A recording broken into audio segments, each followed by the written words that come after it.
हमें यहां 5, 15 और 25 के कॉमन फैक्टर्स निकालने हैं। सबसे पहले तो मैं यहां पे इन तीनों के फैक्टर्स निकालता हूं अलग अलग। अब फैक्टर निकालने का तरीका होता है, मैं देखता हूं 1 की टेबल में 5 कहां आ रहा है, 2 की टेबल में, 3 की टेबल में, 4 की टेबल में, 5 की टेबल में, एंड सो ऑन।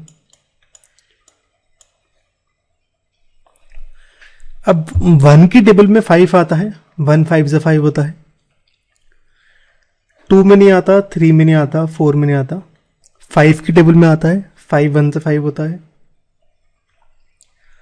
लेकिन हम इसे इंक्लूड नहीं करेंगे क्योंकि 5 और 1 पहले भी आ चुके हैं। तो मेरे फैक्टर्स होंगे ये 1 और ये 5। ऐसे ही 15 का करते हैं।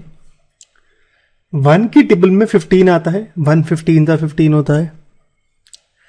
2 की टेबल में नहीं आता, 3 की टेबल में आता है, 3 5 से 15 होता है।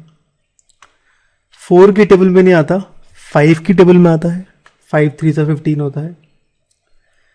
लेकिन 5 और 3 पहले भी यूज हो चुके हैं तो हम इसे इंक्लूड नहीं करेंगे, ये पहले भी आ चुके हैं।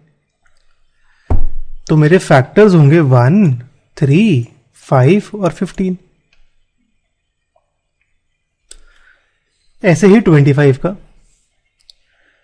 1 की टेबल में 25 आता है, 1 25 से 25। 2 में नहीं आता, 3 में नहीं आता, 4 में नहीं आता। 5 की टेबल में आता है, 5 5 से 25।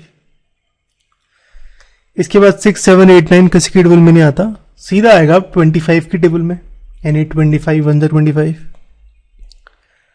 लेकिन हम इसे नहीं लेंगे क्योंकि 25 और 1 पहले भी आ चुके हैं।